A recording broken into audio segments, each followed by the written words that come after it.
Hello friends, Rahul Sharma mechanical classes में आपका स्वागत है। जैसा कि हम लोग अप्लाइड मैकेनिक्स में बात कर रहे थे फ्रिक्शन टॉपिक पे। तो फ्रिक्शन टॉपिक में क्या क्या हो चुका है, इसके पहले फ्रिक्शन हो चुका है, फ्रिक्शन ऑफ फोर्स हो चुका है, उसके एडवांटेज और डिसएडवांटेज हो चुके हैं। तो नेक्स्ट पार्ट वीडियो जो लेक्चर अपलोड हुआ था उसमें क्या हुआ था, टाइप ऑफ फ्रिक्शन हो चुका था, स्टैटिक उसके फ्रिक्शन में टाइप क्या क्या थे, स्टैटिकल फ्रिक्शन, लिमिटिंग फ्रिक्शन और डायनेमिक फ्रिक्शन, ये हो चुका था। और उसके साथ साथ हम लोग कोफिशिएंट ऑफ फ्रिक्शन पे भी बात किए थे।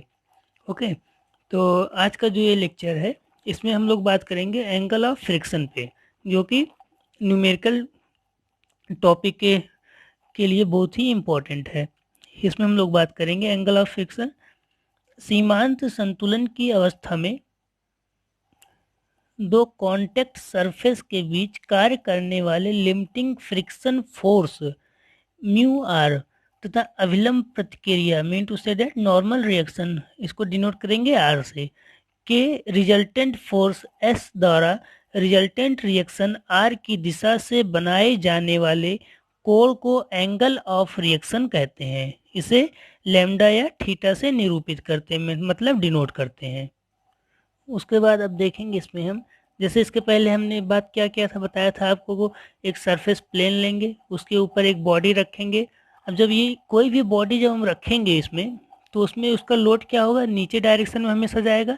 जब लोड हमेशा नीचे डायरेक्शन में जाएगा तो उसका रिजल्टेंट रिएक्शन अभिलंब प्रतिक्रिया क्या होगी, हमेशा ऊपर डायरेक्शन में होगी। ठीक है, जब लोड नीचे जा रहा है, अभिलंब प्रतिक्रिया आपकी जो रिजल्टेंट ऑफ रिएक्शन है वो ऊपर डायरेक्शन में हो रहा है। तो आप इसमें देखिए जो ये बॉडी है, तो इस बॉडी पे जो फोर्स एफ अप्लाई, इधर हम फोर्स अप्लाई करेंगे तो इसका फ्रिक्शन फोर्स उसके अपोजिट डायरेक्शन में होगा, ये हमने बात किया था पहले। ठीक है, जब मतलब आप ऐसे देखिए किसी भी बॉडी पे जब फोर्स अप्लाई होगा तो उसका जो अपोजिट डायरेक्शन में जो फोर्स अप्लाई हो उसमें लगेगा वो फ्रिक्शन ऑफ फोर्स हो जाएगा। ओके, वो फ्रिक्शन फोर्स हुआ। अब जो ये फ्रिक्शन फोर्स है, ये फ्रिक्शन फोर्स जब इस डायरेक्शन में अप्लाई हो, अपोजिट डायरेक्शन में हो रहा है, ये लिमिटिंग फ्रिक्शन है म्यू आर। अब देखेंगे आप जो है, जो लिमिटिंग फ्रिक्शन म्यू आर और रिजल्टेंट ऑफ रिएक्शन है आर, इन दोनों के बीच में अगर आप इन दोनों का आप देखेंगे रिजल्टेंट ऑफ फोर्स क्या निकलेगा, अगर इसका हम परिणामी देखेंगे रिजल्टेंट ऑफ फोर्स क्या, अब बीच में एक लाइन खींचेंगे तो ये क्या होगा इसमें जैसे इसमें डिफिनेशन में आप देखिए इसमें क्या कहा है, रिजल्टेंट रिएक्शन आर की दिशा से बनाए जाने वाले कोण को एंगल ऑफ रिएक्शन कहते हैं। अब आप जो रिजल्टेंट ऑफ रिएक्शन, ये एंगल था, इसका अपोजिट डायरेक्शन था, लोड का जो लोड की वजह से मिल रहा था। और लिमिटिंग फ्रिक्शन जो आपका ये फोर्स की, जब फोर्स अप्लाई हो रहा था फ्रिक्शन फोर्स हो रहा था, इससे इसके हेल्प से मिला। इन दोनों का जो रिजल्टेंट ऑफ फोर्स निकलेगा, अब इससे जो एंगल बनेगा, बीच का एंगल जो बन रहा है लेमडा, आप इसको चाहे लेमडा से डिनोट करें या थीटा से डिनोट करें। ओके, जैसे हम आपको समझाने की कोशिश करते हैं। एक प्लेन सरफेस है, एक आप सरफेस प्लेन बनाते हैं। ओके, अब इस सरफेस प्लेन पे कोई भी एक बॉडी रखते हैं। अब इस बॉडी पे इसका जो लोड होगा वो नीचे की डायरेक्शन में लगेगा, जो इसका रिजल्टेंट रिएक्शन होगा अपर डायरेक्शन में होगा। जब आप कोई भी फोर्स अप्लाई करेंगे, यहाँ पे फोर्स अप्लाई कर रहे हैं, जब फोर्स इधर का अप्लाई करेंगे तो इसका अपोजिट डायरेक्शन में क्या होगा, फ्रिक्शन फोर्स निकलेगा इसका। ओके, ये फ्रिक्शन फोर्स इसके अपोजिट डायरेक्शन में अप्लाई हुआ। अब हमको क्या कह रहा है, एंगल ऑफ रिएक्शन क्या होता है, एंगल ऑफ रिएक्शन जो मिलेगा हमको, जो ये रिजल्टेंट रिएक्शन है और लिमिटिंग फ्रिक्शन है, जो ये इन दोनों का जब हम रिजल्टेंट फोर्स निकालेंगे, परिणामी निकालेंगे, तो इसका जब हम समांतर चतुर्भुज के नियम से देखेंगे, रिजल्टेंट ऑफ फोर्स इसका निकालेंगे, तो ये जो एंगल बन रहा है इधर, अब इस एंगल को चाहे हम थीटा से डिनोट करें या फिर लैम्डा से डिनोट करें, यह एंगल जो है, यही एंगल हमारा क्या है, एंगल ऑफ फ्रिक्शन। हमें इसी के ऊपर बात करना, यही निकालना है। ठीक है, तो हम इसको निकालते हैं, देखते हैं। आर तथा म्यू आर के रिजल्टेंट फोर्स एस के राइट एंगल करने पर, अब देखिए जो ये आपका लैम्डा बन रहा है ना, ये लैम्डा है, इसको आप थीटा भी मान सकते हैं।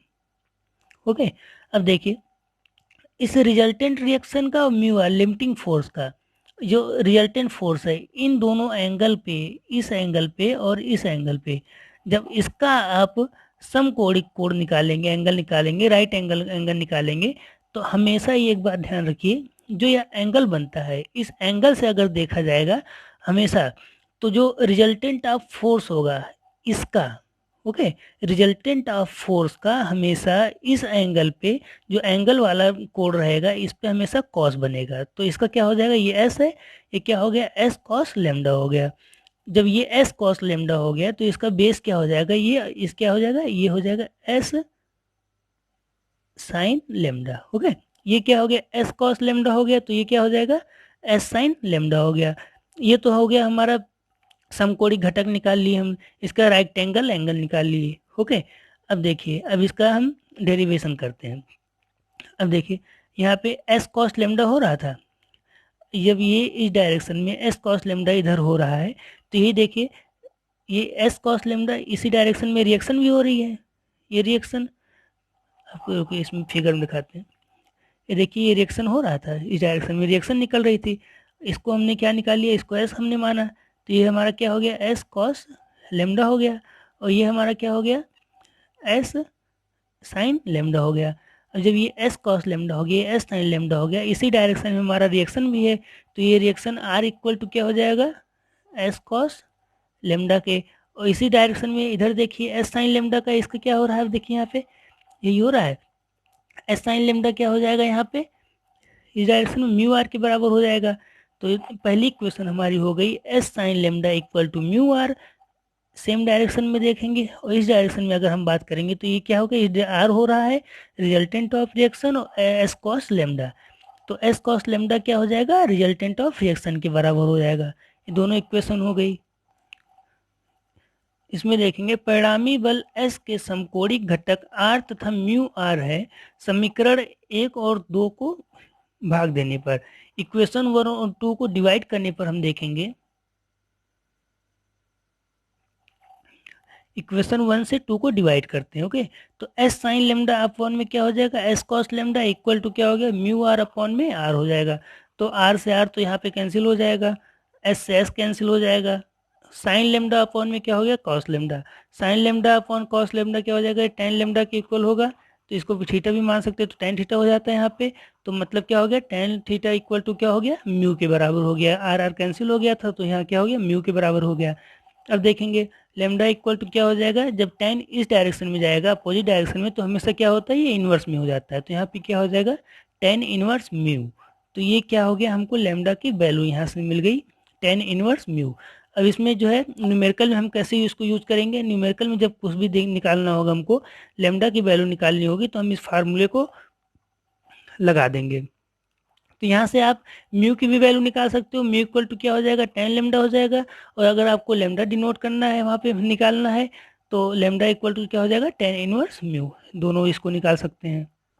अब हम लोग देखते हैं इसके आगे नेक्स्ट क्या है, इसमें हम लोग एक और देखते हैं, वो तो हमारा क्या हो गया, tan lambda equal to mu हो गया।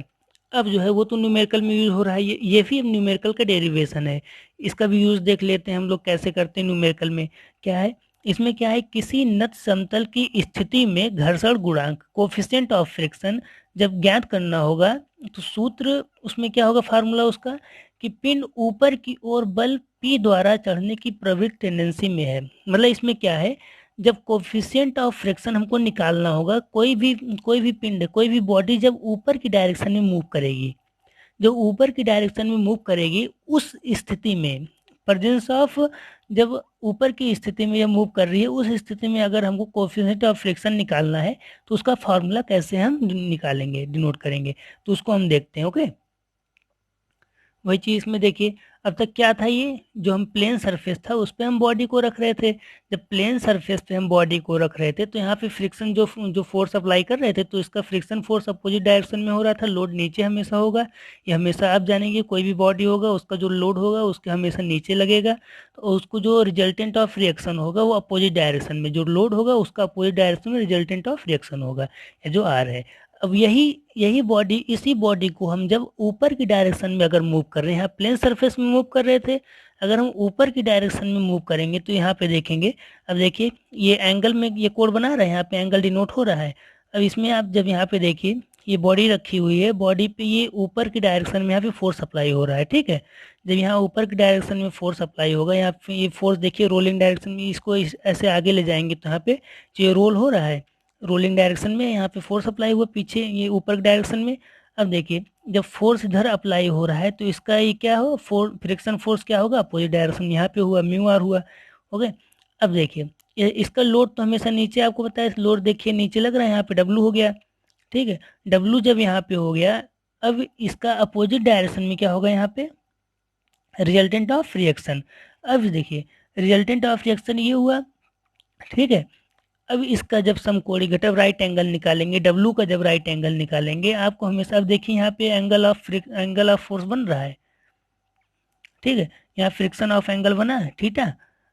आपको क्या बताया गया था, जब यहाँ पे फ्रिक्शन ऑफ एंगल बनेगा थीटा, तो हमेशा उस एंगल से जो एंगल लगे होगा वो रिजल्टेंट ऑफ रिएक्शन का क्या होगा, कॉस थीटा में बनेगा। तो ये क्या हो गया, डब्लू कॉस थीटा। तो डब्लू कॉस थीटा जब ये हो गया तो दूसरा अपोजिट क्या होगा, डब्लू साइन थीटा, ठीक है। ये देखिए आपको यहाँ पता चला डब्लू कॉस थीटा, यहाँ पे क्या हो गया, डब्लू साइन थीटा। अब देखिए आगे बात करते हैं, अब इसको निकालेंगे कैसे। तो आर इक्वल टू, इसको हम देखेंगे आर इक्वल टू क्या हो जाएगा, इसका अपोजिट डायरेक्शन में क्या लग रहा है, डब्लू कॉस थीटा। तो आर इक्वल टू हो जाएगा W cos theta, R equal to क्या हो गया, डब्लू कॉस थीटा। और जब पी इक्वल टू देखेंगे, पी इक्वल टू देखेंगे, फोर्स अप्लाई हो रहा है, पी इक्वल टू देखेंगे तो यहाँ पे क्या हो गया, डब्लू साइन थीटा, और इसी डायरेक्शन में क्या लग रहा है, म्यू आर भी लग रहा है, तो प्लस में क्या हो जाएगा, mu R, W sine theta plus में म्यू आर। ओके, अब दोनों इक्वेशन के देखिए, फर्स्ट इक्वेशन बन गई हमारी, ये सेकेंड इक्वेशन डिनोट कर लिए, equation number first, equation number second. देखिए आर इक्वल टू क्या हो गया, W cos theta. Second equation क्या आती है, P equal to W sine theta plus में म्यू आर। अब जो म्यू आर है यहाँ पे आर की वैल्यू पुट कर देंगे हम, फर्स्ट इक्वेशन यहाँ पे पुट करेंगे सेकेंड इक्वेशन में, तो यहाँ पे क्या हो जाएगा, P equal to W sine theta plus mu, R की वैल्यू क्या होगी, डब्लू कॉस थीटा, यहाँ पे पुट कर दिए, क्या हो गया, म्यू डब्लू कॉस थीटा। अब इसको दूसरे डायरेक्शन में ले जाएंगे तो क्या हो गया, P minus W sine theta हो जाएगा, इक्वल टू ये क्या बचेगा यहाँ पे, म्यू डब्लू कॉस थीटा।